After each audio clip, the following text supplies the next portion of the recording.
Are you guys able to hear me now?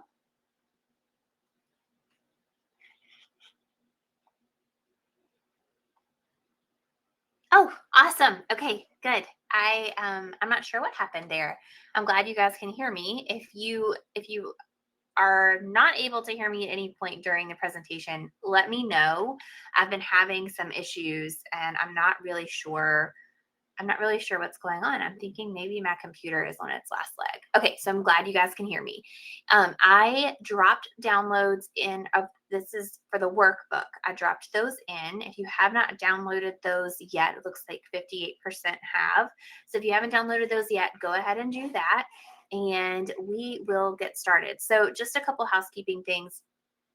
I will check the chat periodically, but sometimes I get really distracted if I look too closely at the chat and I lose track of what I'm trying to say. So I will stop periodically throughout the presentation and answer any questions that you have.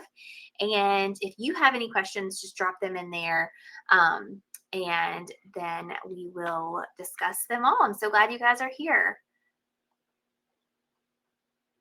So, in this training, my hope for you is that you'll begin to make the shift from feeling overwhelmed and frustrated with phonics instruction to being confident and excited about sitting down at your small group table. So, I love phonics instruction and I am really excited every time I sit down at the table with my kiddos because I know how important those foundational skills are. So, I'm hoping that tonight you will walk away with some strategies that will help you implement phonics instruction that's based on research, but also that's really engaging and fun for your students.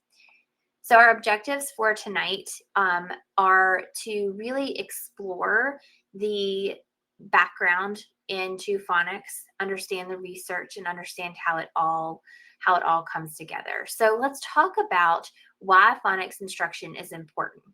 So it's important because we know that prevention is key, but sometimes intervention is necessary. So what that means is prevention is key, meaning that when we have our students join us in our classrooms, it's really important that we are giving them explicit and systematic phonics instruction if they need it. So we're thinking kindergarten, first grade, maybe even some second graders who need that foundation built. We think about it as building a house, right? If you build a house on a faulty foundation, you're going to have issues as you continue to work your way up, right? So we ideally prevention is where it's at. I'm going to give you some strategies to help you with that tonight, but sometimes intervention is necessary, and that's not to say that what we're doing isn't working, but sometimes we have students who transfer in, sometimes we have students who miss a lot, sometimes we have students who have reading disabilities and they need the intervention, but we're going to try to catch as many kids with prevention as we can. Differentiation is a must. So some students need more time. So that means that mastery is essential. And we're going to talk about how we can ensure that we're reaching mastery with our students without holding them back. And then the last thing is that skilled readers are successful readers. And we're going to talk about the journey that our kiddos take to become successful readers. And it's actually the journey that you took, whether you are conscious of it or not. It's really the journey you took to becoming a successful reader. So we talked about that, how that foundation really is important.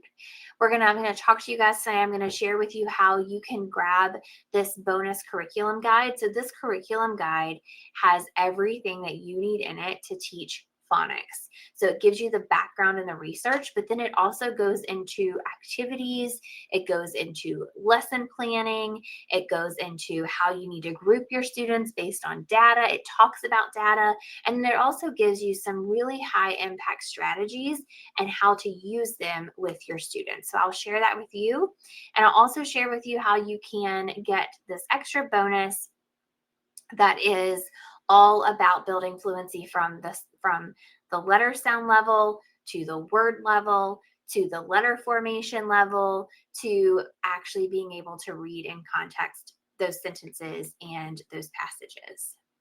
Okay, so this is probably my favorite part of the webinar because I myself have been all three of these. And I remember, and I'll share a little bit about my journey here in just a few minutes, but I remember sitting at the small group table and not knowing where to start when it came to phonics instruction. And so I just want to know, which are you? Are you a 1? Are you a 2? Or are you a 3? So are you not sure how to get started with phonics instruction in small group? Like, you know it's important, but you just need some help getting started? Are you in the planning and prepping and managing so many groups that you are having a hard time kind of organizing it all and getting it all together? Or are you just here tonight because you want to ensure that the activities you're choosing are aligned with the science of reading and easy to differentiate? So if you'll just drop whether you're 1, 2, or 3 in the chat so everyone can know that they are not alone. I see some 2s, some 3s, some 1s. Very good. So we have a big mix here, and I think that is great. Okay. All right. So I want you for a minute to think about what it might feel like when you leave this webinar. Okay. What if you left this webinar and you could have a solid, easy to follow routine for implementing small group phonics instruction within your classroom or whole group? The strategies I'm going to share, you could teach in whole group as well. What if you knew exactly how to group your students for success? And what if you felt organized and prepared every single time you sat down at your small group table? So I want you to think about how that would make you feel. So you can give me a thumbs up if you think that would make you feel great, just so that I know you're kind of thinking that way as well. Thanks, Tiffany. All right, I'm briefly going to share a little bit about myself for those of you who do not know me. I graduated in 2011 from Radford University with a bachelor's degree in elementary education. And I was so excited to get into the classroom. And I got a job in a first grade classroom 2 weeks before school started. And it wasn't until, I mean, I did the typical, I decorated my classroom, I got my book corner ready, all the things, had my reading corner with my rug, all the things that I thought were super important as a teacher. Little did I know that teaching first grade, when I sat down at that small group table for the very first time with those students, it wasn't until I was 12 inches away from them that I realized, I don't know how to teach them how to read. And first grade is really where that happens. So I just thought to myself, what am I going to do? If I'm going to be a first grade teacher and I'm going to be good at what I do, I have to know how to teach reading. So I started to search for ways that I could reach all of my students. And I enrolled back at Radford University. I got my master's degree in literacy education, and I learned a little bit, but I still didn't learn what I felt like was like that magic key to helping me help my students to unlock reading for them. And so I went and did Orton Gillingham training. I did the letters training.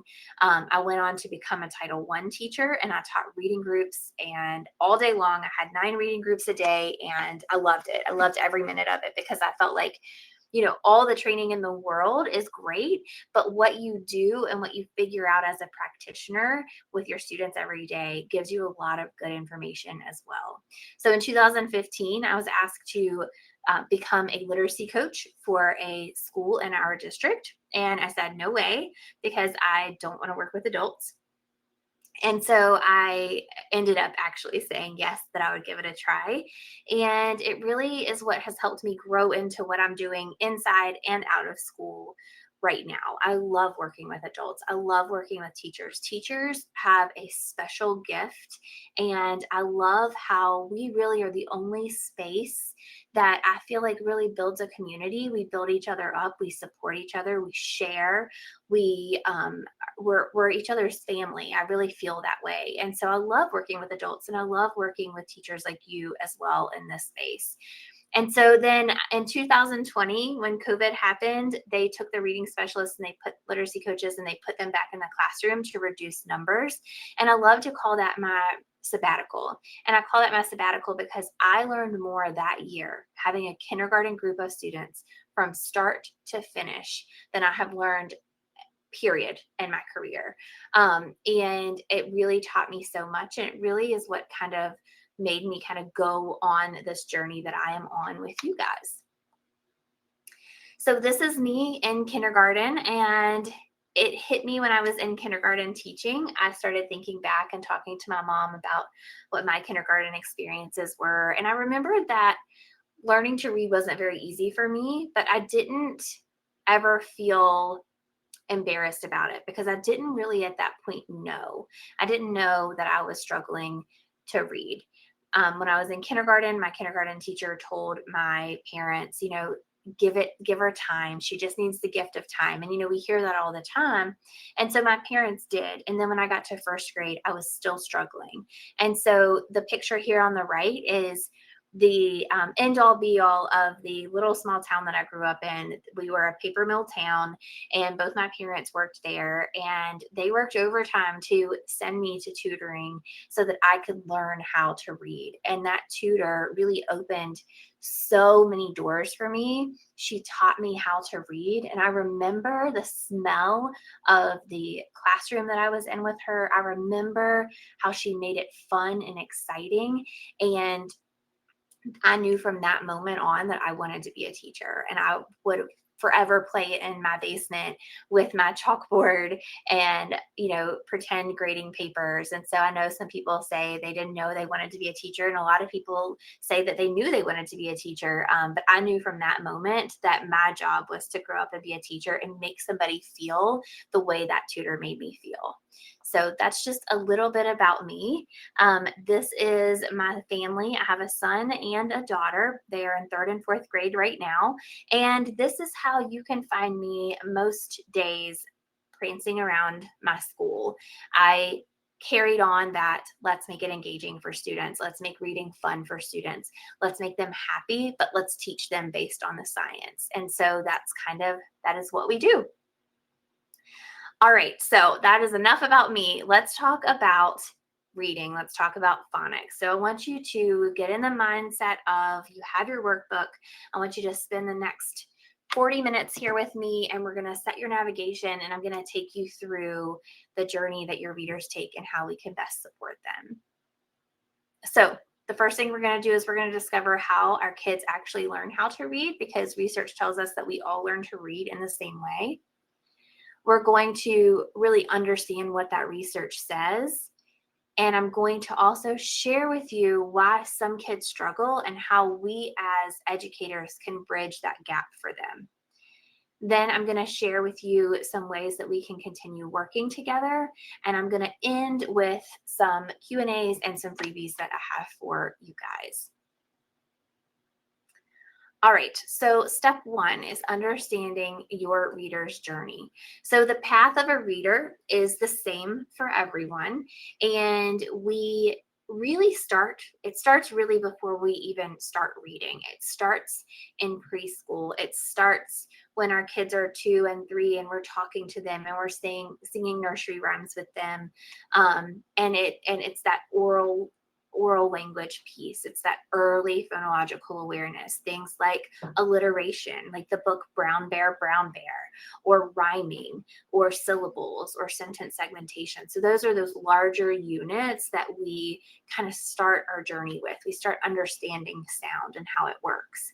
And then we start to really understand letter names. So kids see these mysterious symbols and they start to put pieces together like, okay, that letter has a name, but it also has a sound and it means something, right?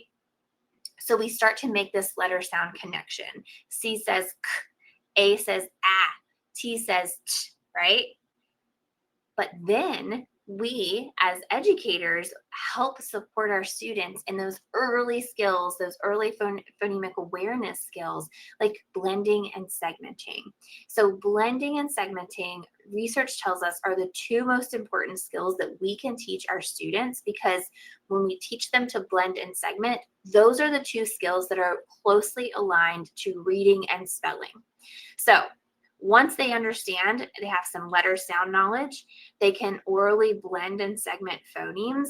Research also tells us that they can begin to decode words. They need on average, our kiddos need 8 to 12 words, or letter sounds to begin putting those pieces together.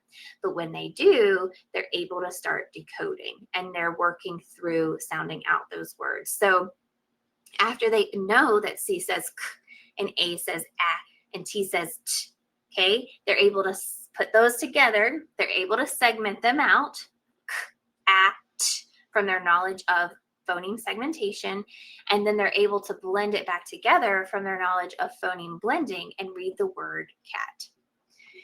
So what happens? So early on, if we're talking about kindergarten kiddos, what happens is if we don't really pay close attention to explicitly teaching those letter sounds and explicitly teaching students how to blend and segment, and then we hand them patterned books, what happens is they learn to overcompensate. They learn to heavily rely on sight words. And we know that our brain doesn't really learn to read words as whole units. But we don't notice that in some kids if they haven't had that strong foundation. We typically, if they're reading pattern predictable text, we don't see that until they hit second or third grade when the text starts getting really complex. And we're like, whoa, this kid's been doing great. What happened? Well, what happened is the text got more complex and they're not able to decode. They've been overcompensating and they've been tricking us all this time. So the next step really happens quite naturally, and that is phoneme manipulation. And so that has to do with addition and deletion and substitution. And so what I say about phoneme manipulation is this: we don't have to teach this component orally, okay? We need to be teaching this component with print. And so a great activity is word chaining, because when you ask a student to, and let's just do a little activity in the chat, I want you to type the word cat into the chat box for me. And sometimes I do things like this just so I can get a quick drink of water. All right, I see John and Kathy typed in the word cat. Okay, I want you to change one sound to make the new word bat. So then you would write bat. Now I want you to add a sound to make the word bats. So now you've added a sound, okay? And then I could start with, if we had bat, I could say take a sound away to make the word at. So that's a word chaining activity, and they're getting addition and deletion and substitution, but they're doing it the way the research says, which says apply it to print as much as possible. Good job, Abby. Abby wrote them all out. Good job. And this is really a hot topic right now. And the more research that comes out, we're really finding that some of the programs that we really thought were great programs may not necessarily be. So research is telling us that we really only need to be spending about 5 minutes a day on phonemic awareness orally. After that, we need to be applying it to print. It also tells us two things: blending and segmenting are the most important things that we can teach. And we shouldn't be teaching more than 2 or 3 skills, phonological awareness skills at a time. Lindsay Kimney, I'm reading her, or not Lindsay Kimney, Julia Lindsay. I'm reading her book, Reading Above the Fray. And one of her swaps says, less rhyme, more phonemes. So she has essential instructional swaps at the end of each of her chapters. And one of her swaps is to do fewer rhymes and more phonemes. So we just need to keep that in mind when we're teaching as well. Okay, so all of this kind of starts to come together. They're working through decoding. They're starting to recognize, AY says A at the end, AI says A in the middle. What happens is the more and more they decode, the more fluent they become. They start to build automation with those words. And that happens through a process known as orthographic mapping. So orthographic mapping is the process that happens in the brain. It is not something that you can teach, right? So you can support orthographic mapping through the process of phoneme grapheme mapping, which is very similar. When you're doing that word chaining, that's what you're doing, right? And so you can support that, but the process itself is called orthographic mapping. And that's because we know that our brains aren't born being wired knowing how to read. Okay. We're born with the phonological processor, which is responsible for the speech and sound awareness. And we're also born with the orthographic processor, which recognizes letters and words. So when we give explicit phonics instruction, what happens is we make these two parts of the brain talk. And when we make them talk, okay, they take in the sound, they connect it to the letters, they bring it back, right? What happens is we build this area right here in the brain. This is a part that is not there when we're born. Brain scans have shown this, but we build this when we have explicit and systematic phonics instruction. So we call this the phonological assembly. It connects the speech to the print. And so when we're giving strong phonics instruction, I like to imagine when I'm sitting down with my students that there's a little car in their brain, right? And we're doing all these activities and the little car is just driving back and forth, back and forth, back and forth. And the more it drives back and forth, the stronger of a road it creates. And it's just going right through this factory, right? And that's how this part of the brain is formed. And so this part of the brain is known as the context processor, and it's responsible for meaning. So when we tell a student to read a word, what they do is they look at the letters, okay, and they say, k, they sound it out, k, ah, okay. All of this area of the brain is working. And as soon as they say cat, what they do is they think of a cat, right? Furry thing with whiskers and ears, right? So that's responsible for the meaning part. And that's known as orthographic mapping. It's that process. It's when we can take in new words and then we can store them in our brain for automatic retrieval. So that's what you guys do. When you look at a word, you know it automatically because you've stored it. Your brain has gone through that orthographic mapping process and now you've stored it for automatic retrieval. So we're taking unfamiliar words and we're creating sight words. We're turning them into words that we know by sight.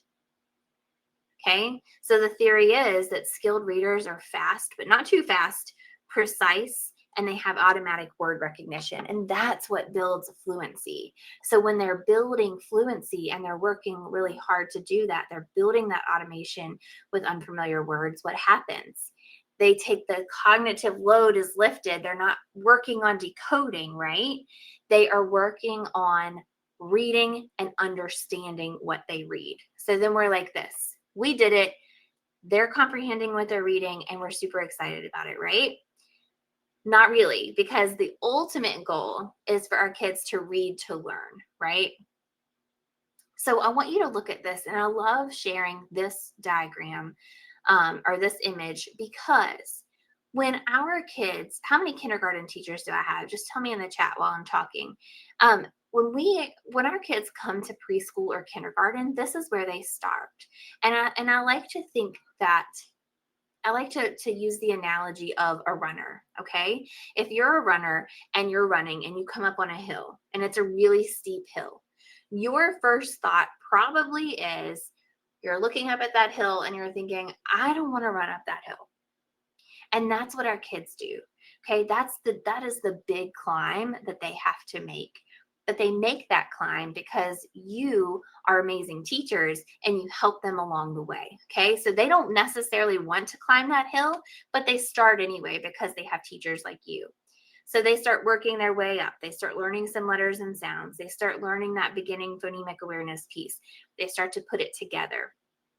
And so what happens is they get right here. And just like if you're a runner, you get to just almost the top of the hill. And that's when you start sweating. That's when your legs start hurting. That's when your heart starts beating really fast, when you start to be out of breath, all of those things, right? That's probably harder than actually getting started, right? So what happens is we as teachers have to sit in this slow and awkward phase with our students as long as it takes. Remember at the beginning, we said prevention is key, right? So we have to let them work through this. This is constructive, it's good, and they need to be working through this decoding part so that they can get to the other side of that hill, become fluent, and then be able, it's all kind of downhill from there, right? We know that most students who struggle, they have a phonological or a decoding deficit. Not a lot of children have a comprehension deficit. It's usually right here in this area where students, if they are struggling in grades 3, 4, and 5, it has something to do with something over here on this side of the bridge. So you guys have, we've identified how our readers, how our students begin to read. We know that journey. Now we're going to take a look at, I want you to think about the foundation that we build for our students. We build that foundation and we work our way up, right? It's the same for teachers. It's the same for the instruction and the professional development and the understanding that we as teachers have. We too have to have a strong foundation before we can really identify our struggling readers, create a plan for them, teach or monitor them, right? Do progress monitoring for them. So I want to share with you a little bit about the research because it's important for us to have that foundation as well. So structured literacy and balanced literacy have been kind of battling it out, right? And the verdict is in. Structured literacy wins. We know this, right? This is all over everything. States are mandating science of reading. They're mandating that kids get this. We know that structured literacy is what is important. Okay, structured literacy gives an emphasis on the code rather than understanding first. So what I mean by that is when you are teaching a structured literacy lesson, you are focusing on that decoding piece. You're not focusing on, let's look at the picture, let's see if it makes sense, let's say the first sound and guess the rest of the word. We're really focusing on helping our students learn how to be strong decoders. It explicitly teaches and follows a scope and sequence and explicitly teaches those skills. If you do not have a scope and sequence, I have a free one that I will give you because that's where we start with phonics instruction. When we have a scope and sequence, it is like a roadmap for our students. And it helps us, when we talk a little bit later about assessments, it really helps us know where to place our kids, right? What they need, what they know, what they're using but confusing, what they have no knowledge of. Okay, so structured literacy is going to build upon that strong foundation. Okay, so what does this mean for reading? So instruction, we said, should focus on the code rather than meaning. And we need to understand that phonemic awareness is a must. It's a must, but we have to remember that research where we are applying it to print as quickly as possible. So let's take a very quick look at the simple view of reading. The simple view of reading says that we have to have decoding and language comprehension. We have to have both of them. This is a multiplication problem. We have to have both in order to have reading comprehension. Okay, so if we don't have decoding, but we have language comprehension or vice versa, it's not going to work, right? We have to have both of those components. And so we want to make sure that we're following and we're thinking and we're remembering that path that our readers take as we're teaching, right? Because this is really what research is saying to us. We have to have decoding and we have to have that background knowledge, that language comprehension. So we must teach students to decode effectively, and we have to do this efficiently and as early as possible. Okay, when we think about the simple view of reading, it also helps us understand intervention for struggling readers and how to address those weaknesses. So for example, if I have a student who I know is in 3rd grade and they just bomb their comprehension assessment, whatever that diagnostic or whatever that universal screener is, I'm not going to jump to the conclusion that I have a 3rd grader who can't comprehend. I am going to do further diagnostics. I'm going to be like that. I'm going to be like a doctor, right? I'm going to figure out, I'm going to run some tests and I'm going to figure out exactly what they're struggling with. I'm going to write a prescription for them and we're going to fix it, right? And so they're assessed separately. And so we can assess comprehension, but we can't just assume that that's what it is. We have to look at all of the aspects of reading, and we have to keep this simple view of reading in mind. We have to understand that we can't just assume comprehension. We might need to look at decoding. We might need to look at phonemic awareness and letter sounds, and are they fluent? Those are the kind of things that we really need to look at. And so Scarborough's rope, we think about the simple view of reading as that bird's eye view. Scarborough's rope is more of that zoomed in view, right? So she breaks it down and she says language comprehension is background knowledge, vocabulary, language structures, verbal reasoning, literacy knowledge. Those are all the things that are included in language comprehension. And then we have to look at the word recognition piece, which is the phonological awareness, the decoding, and that ability to have that sight recognition. Okay, so how do we, if our students are struggling, how do we bridge the gap for them? How do we give them the support they need? We understand that journey. We understand what research says makes good readers. So now we need to talk about how we can bridge that gap. For most students, and for the purpose of this webinar, it is phonics instruction. So I'm going to quickly go through what I was just saying about that third grade student. If that third grade student is struggling and they score poorly on their universal screener, which really just screens for comprehension, I'm going to back up. I'm going to think about that bridge backwards. I'm going to check their, first thing I'm going to do is check their listening comprehension. Can they read? Or can they listen to me read a text and answer questions and retell that story? Okay, if they can, they don't have a comprehension issue. So now I'm going to check their fluency. What's their fluency like? Are they able to decode, or is it slow and awkward? Do we need to work on fluency? I may look at their decoding skills. Are they able to read and spell words? If they're able to read and spell words, what are they able to read and spell? Short vowel words, vowel teams, CVCE patterns? What are they able to read? If they're not, I'm going to take it back further. We're going to do some phonemic awareness assessments. We're going to do some letter sound assessments. We may have to go all the way back to the other side of the bridge, even though our child is in third grade, because we have to fix that foundation before we can move on. And so chances are, if we are trying to bridge the gap, a lot of students struggle. They have either a phonological awareness deficit or some sort of deficit that's connected to decoding. So that's where we start, okay? Our phonics instruction has to be explicit. So when we teach phonics, we have to say to our students, for example, boys and girls, today I'm going to teach you about a brand new sound. This sound is a digraph, and it's when you take two letters and you put those two letters together and they make a brand new sound. So today our digraph is SH, and we put them both together. We make the new sound, which is shh. Okay, so I'm very explicitly teaching that to my students. It has to be systematic and sequential. We've talked about the scope and sequence and how important that is. The only way we know where our students have been and where they're going is if we have a scope and sequence to follow. And it has to be consistent. And I share this with my teachers all the time. One thumb scroll of Pinterest or one thumb scroll of Instagram, we can walk away feeling really overwhelmed about what it is we're supposed to be doing, right?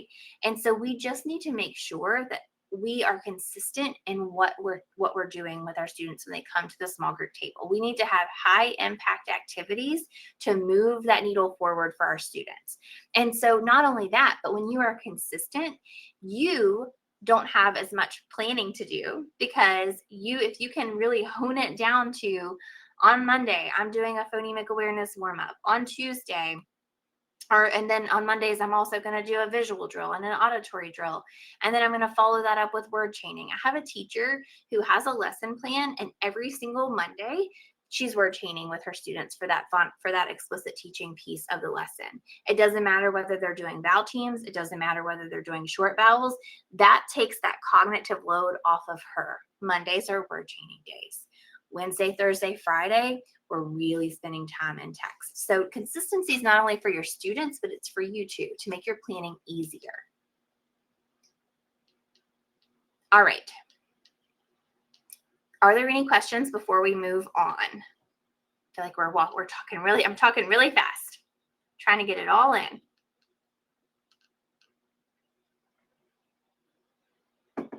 Okay. So why do some students struggle, and what works and what doesn't work? So we know research is telling us three cueing does not work, assuming they will catch on. My teacher, bless her heart, assuming that in kindergarten I would just catch on. I just needed the gift of time. That doesn't work. It doesn't work to rely solely on exposure. We know that we have to be very explicit with our instruction. That means we focus on the code, right? We give purposeful instruction. We understand our students' strengths and we understand our weaknesses. We give those diagnostics, right? We give that prescription to our students. So, focusing on the code means from early on, we're talking about sounds. We're sharing the articulation. We're showing students how to make sounds properly. We're talking about what those sounds are, right? We're working through some decoding. We're doing some phonemic awareness.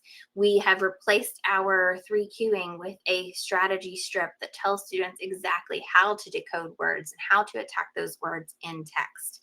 And we're doing lots and lots of sound practice, lots and lots of word practice, and the application piece as well. We're focusing on things like word chaining. These are those high impact activities that I'm telling you about, that we were talking about. Dictation. If you really want to know, throw those spelling tests out. Give a student a dictated sentence on the skills that you're working on. It will show you in their writing whether they understand the skill or not, right? We want to do lots of phoneme grapheme mapping. We know if you think back to that brain, thinking about connecting the sound to the symbol. If we're doing phoneme grapheme mapping, we're connecting the sound to the symbol. Phoneme is sound, grapheme is the letter, connecting the two. The same goes for the word chaining. And so those are these word chaining lists here where we did that little exercise. Those are here, just having students practice those as well. Okay. And it's understanding our lesson plan and making sure that it's explicit, systematic, and purposeful. And it's not only giving those universal screeners and those diagnostics to prescribe what your students need, but it's also monitoring their progress to make sure that the intervention that you're providing is working, the instruction that you're providing is working. So think back to that path, right? Where do they fall based on that assessment? All right, so we talked earlier about how prevention is key, and it really is. If we are building that strong foundation from the get go, we're going to have less kids that need intervention. Okay, but there are kids that are going to need intervention, and if they need intervention, it's not a replacement for their classroom instruction. If students need intervention, they need accelerated, right?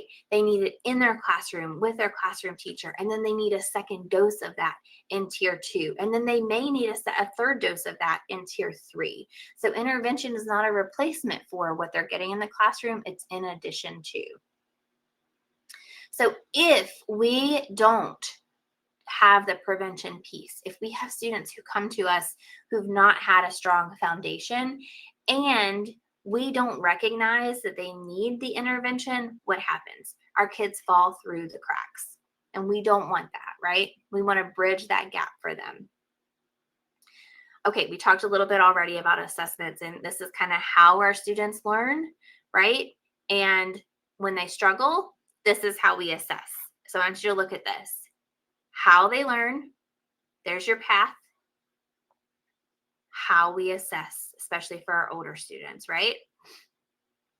Okay, this is my favorite quote, and I want you to read it, and I want you to type in the chat what it means to you.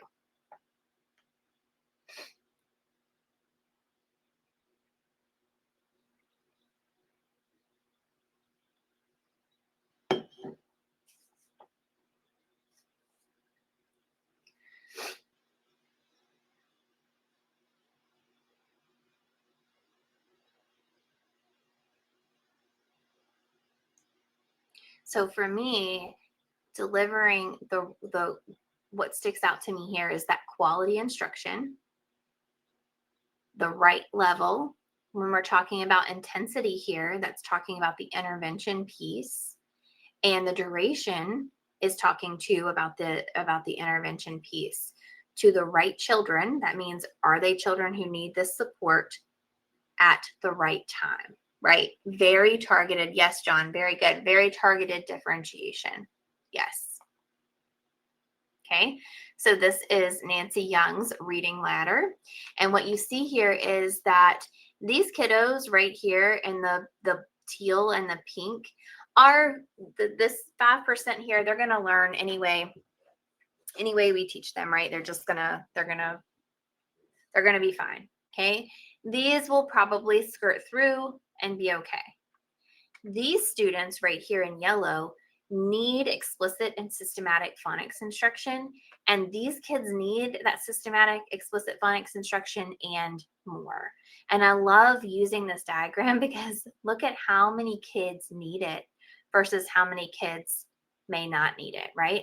So phonics instruction is crucial for some and it's harmful for none, right? It's not going to hurt these kids to get it.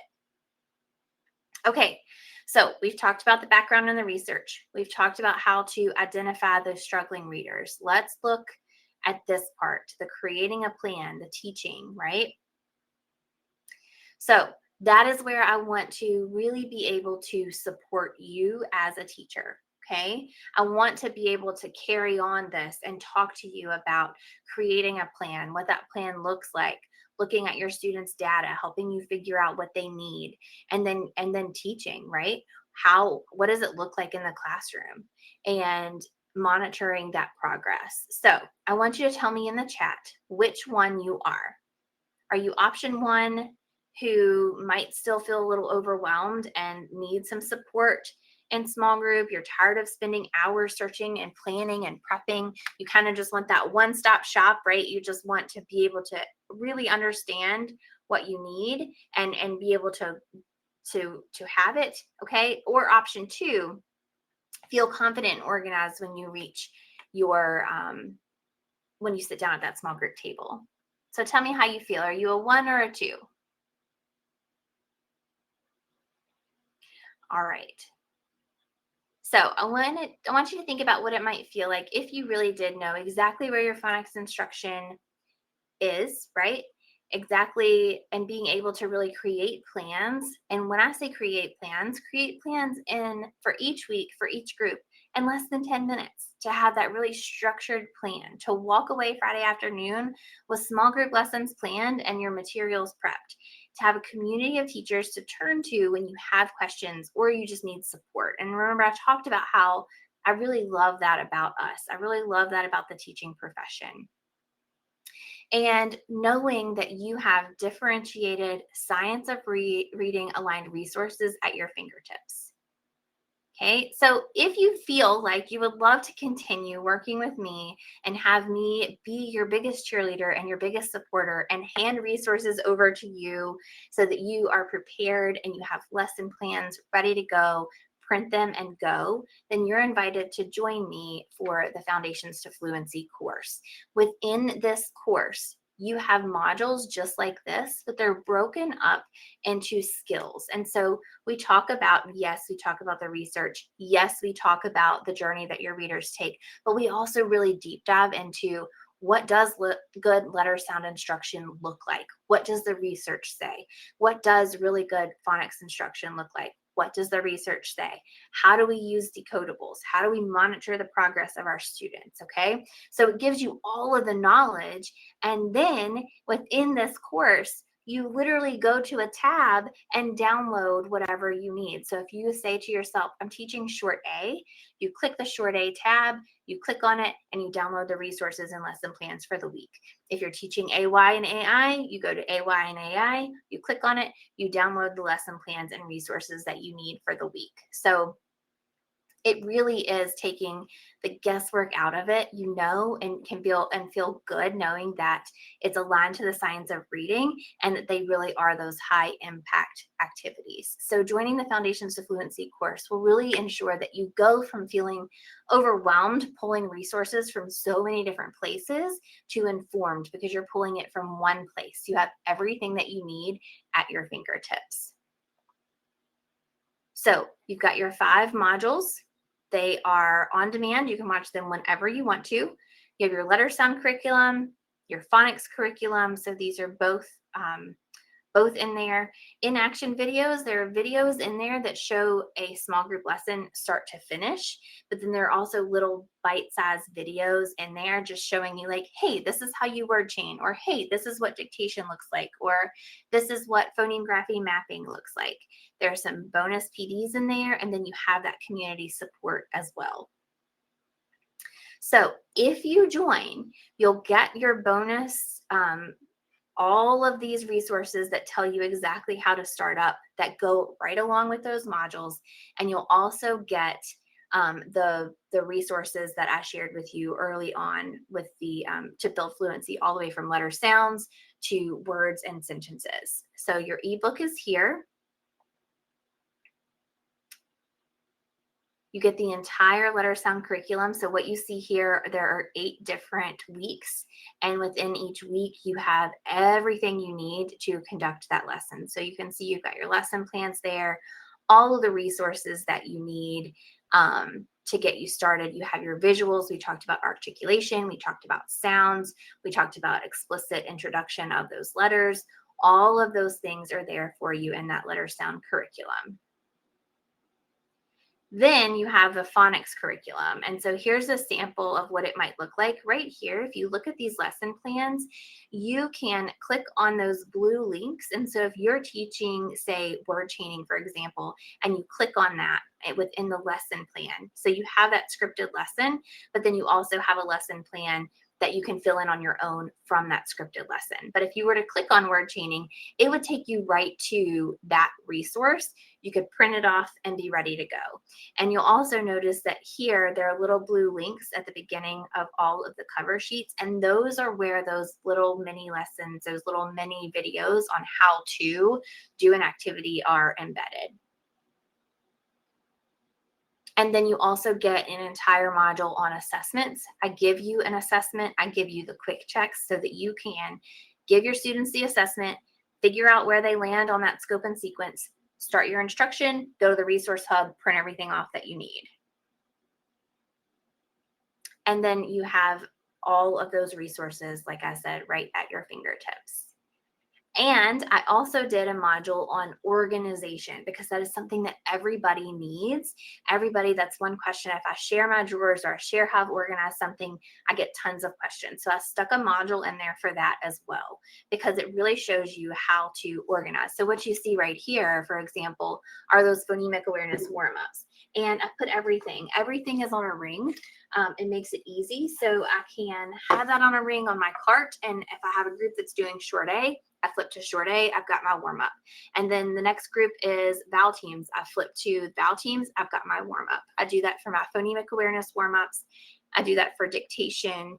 And it just makes it really easy. I do it for word chaining, have those on a ring too. So there's a whole module in there for that. And then you also get those small group and action videos. So those are all the material things that you will get, but what you will also get is hours of your time back. You really will feel confident. You'll have less stress, and you're going to have that student success as well. Okay, so trade in your coffee. Come join us for the Foundations to Fluency course. Once you purchase the course, it's yours forever. You don't have to renew. You get the course forever. You have the resources forever. Any updates that happen within that course, those are also yours forever. You don't have to pay for those updates, because we're always learning and growing. So if you've paid for it and there's something better out there, I'm going to put it in there for you. And then if you join the Foundations to Fluency course while you are on the call with me tonight, I am going to share a free 1-year membership to the Route to Reading membership, which enables you to have all the resources, but also all of the coaching as well. So if you join while we're on and we're talking and I'm answering questions for you, I will choose a winner to have that free 1-year membership to the Route to Reading. Okay, I think I have some questions, so I'm going to check those out.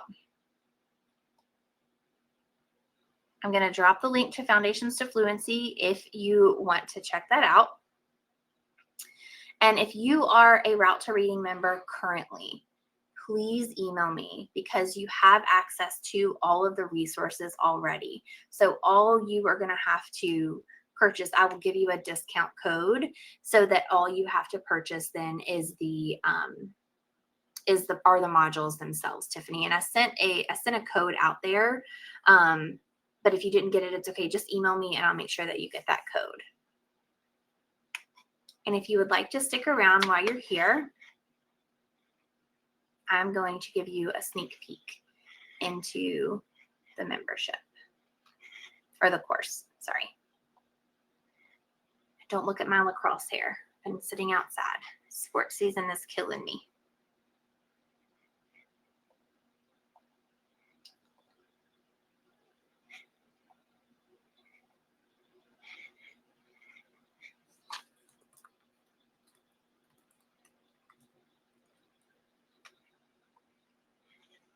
All right, let's take a look inside so you can see what it looks like inside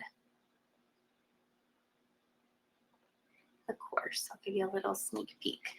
Okay, so if I click on Foundations to Fluency, this is what the curriculum looks like, okay?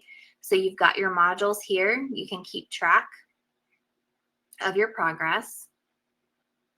Modules 1 and 2. And then this is where we really get into the nitty gritty. We're talking about letter sound knowledge, what the research says, how you can choose and use your scope and sequence, articulation and letter sounds.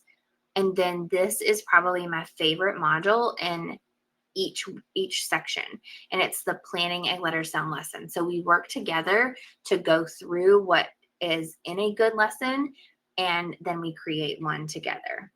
Same thing for module 4. It's all about phonics. It's all about the background on the research, scope and sequence. There's a whole section here. It goes through all the rules and generalizations of those 44 phonemes, how you can teach them. And then we go into planning your phonics lesson, and we also take a decodable deep dive. And then module 5 is all about assessments, and then you've got your organization module there as well. Your lessons in action are here. And then you also have access to, you've got bonus materials. But if you click here, this is where I was talking about, okay, you've done your modules, you've given your assessments, you know that your kids are working on a certain skill. All you have to do is just click download. And when you click download, it takes you right to whatever. So if I were to click, for example, on initial blends, it will prompt a download. And then here are those lesson plans. So if I were to click here, let's just say I wanted to do word chaining, for example. Okay, here's word chaining. It takes you right to a little video link that shows you exactly how to use the word chaining in case you forget. And then you've got your word chaining cards here. So it's like that for all the things. Got all the resources right here at your fingertips. So you can see it's 151 pages, and it's like that for every single phonics skill. So you'll never run out of things that you need when it comes to phonics instruction and teaching your kiddos. All right. Are there any questions? Thank you guys for sticking with me. I'm going to drop the PD certificate, and then I'm going to check for the Route to Reading giveaway. All right, here is your PD. Certificate, you can download that one. See, oh, I didn't share it. Sorry about that. And then let me see who our Route to Reading member giveaway is.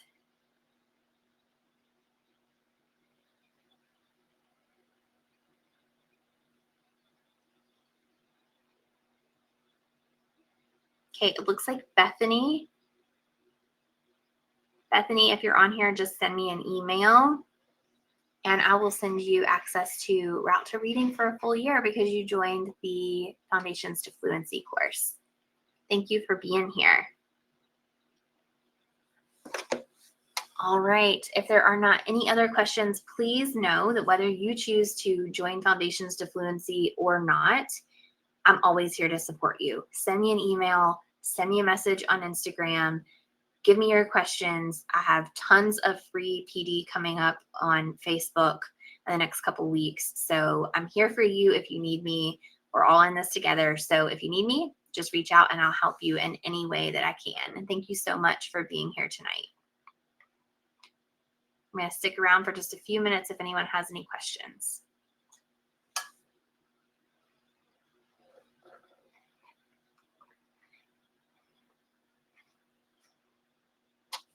Thank you guys. Thank you, Kathy. Thanks for being here. Thank you, thank you, thank you. I'm so glad you guys are here.